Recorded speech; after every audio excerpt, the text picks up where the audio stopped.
अलखद जेंना फैदों ई अलखद जेंनाया बारा गोबाव थांनाय नङा बर'नि जारिमिनखौ आं बुंनानै गावनि बिबुंथिखौ आङो फोजोबनो नागिरदों दिनै बर'नि जारिमिनखौ जों जुदि सोमावसारनायनि बाथ्रा बुङोबा उदय समनिफ्राय लानानै दा बर'लेण्डसिम दिनै अनेक जोंनि गेजेराव गावस्रा गावसि जादों दिनै सानसे समाव पिटिसि दंमोन पिटिसियानो मोननै दल गावस्रादोंमोन सानसे समाव इउपिनि लेफ्ट इउटिनि लेफ्ट दिनै पिटिसिनि नामाव निसान गैया बिथांमोनाव बेयाव दं जों नागिरनो मोना जेब्ला इउपिनि लेफ्ट इउटिनि लेफ्ट नागिरनो मोना सानसे समाव जि समाव उपेन्द्रनाथ ब्रह्मआ सोमावसारदोंमोन जाहैबाय 1987 आव 1988 सनाव बे समावबो एजिपि सरकारनि किसुमान दैदेनगिरिफोरा प्रफुल्ल महन्तफोरा जे बर'लेण्डखौ होनो हास्थायि बर'लेण्डखौ होयिनि बर'लेण्डखौ अप'ज खालामनानै आबसुखौ मोननै ग्रुपआव गावस्राहोनो नागिरदोंमोन बे समनि सैन्यारि आबसु होननानै जोनोम होदोंमोन बे सोरबा निरेन हैनारिजों लोगोसे गंगाधर रमसियानि गाहाय नेहाथारिमोन नाथाय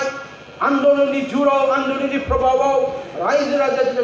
ओंखारबोबाय बिथांमोना दिनै अबे सैन्यारियाव बेयाव थांगोन अबेयाव फेक्सन जानाया फरायसावा थांगोन जों दिनै नागिरनानै जों मोनला आरो फैबाय जोंनि गेजेरावबो একটা স্বীকৃতি দিছে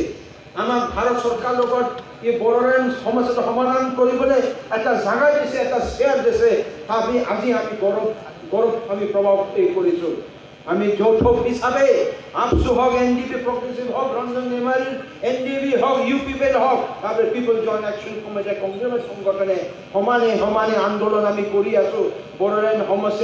সমস্যাটো সমাপ্ত হ'ব লাগে এটা বিচাৰ ভাল বিচাৰ দি সমাপ্ত কৰিব লাগে আৰু এই বিচাৰ বড়োসকলৰ এই অঞ্চলৰ কাৰণে এটা শান্তি পৰিৱেশ যুগে যুগে আনিব পাৰে ভাইচাৰা আনিব পাৰে এইটো আমি চৰকাৰৰ লগত আমি দাবী কৰি আহিছো যিখিনি লওঁ তাৰপিছত পাৰ্টিৰ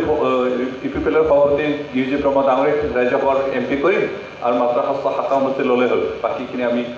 খেলিম এনেকুৱা ধৰণে তেওঁ বক্তব্য ৰাখিলে কেনেকৈ হ'ব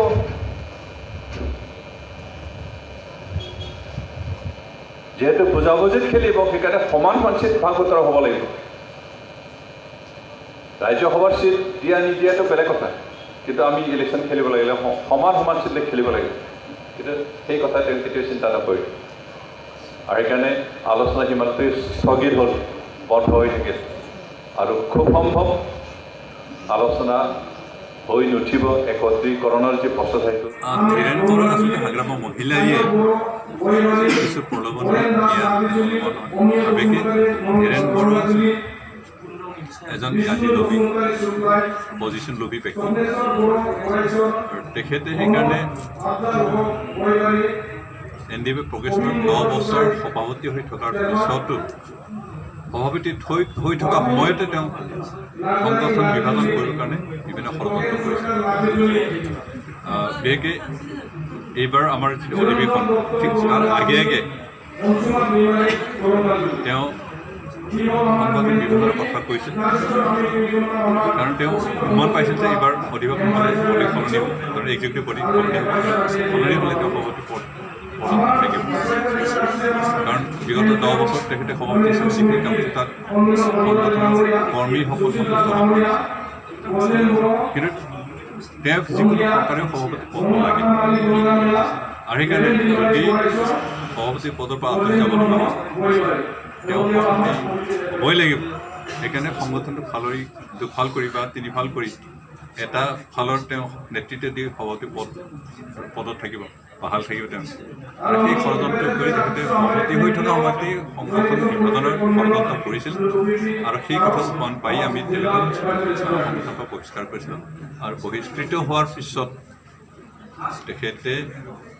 যেহেতু সংগঠন বহু বছৰ হ'ল কিছুমান দলৰ কৰ্মীসকল এলাহ কৰিছে আমনি পাইছে বিভিন্ন সমস্যাৰ তেনেকুৱা কৰ্মীসকলক তেওঁ মিছা কথাৰে উচলনি দি ওলাই ভাগৰি পেলাই তেওঁৰ প্ৰত্যক্ষ কৰিলে আৰু সেইখিনিক লৈ তেওঁ এটা এনডিপি পি হিচাপে গঠন কৰিলে